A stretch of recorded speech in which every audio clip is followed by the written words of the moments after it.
Friends, welcome to my channel. Today we are going to deal with mistake. Mistake may be defined as an erroneous belief about something. According to section 20, it is an erroneous opinion as to value of the things which forms the part of subject matter of the contract. Mistake is of two types. Mistake of fact. A famous maxim, ignorantia facti exhaust, means ignorance of facts excuses. Where there is a mistake as mistake to material facts to the contract, it is a mistake of fact.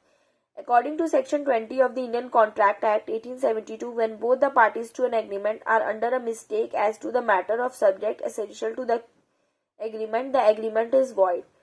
Example, A agrees to buy an article from B. At the time of contract, it is found defective. Neither of the parties has the knowledge of the fact. Kinds of mistake of fact. There are two kinds of mistake of fact. Unilateral mistake. Mistake extends on either of the parties to the contract. Example, A agrees to purchase a radio from B thinking that it is a new one. In fact, it is not a new. In this, if A's mistake was known to B, then A can avoid the contract. Bilateral mistake. Mistake exists on the part of both the parties to the contract. Example, A agrees to buy an article for B. Both the parties are aware of the fact that the articles are defective. It is a bilateral mistake and it is void. Great P Shipping Limited versus Travelling Salvage. In this case, the contract related to the hire of vessels for 5 days to exhort.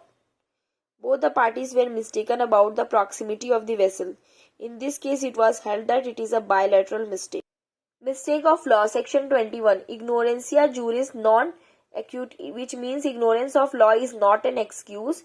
In other words, the parties cannot get exempted from the act done in ignorantia of law. It is called as mistake of law.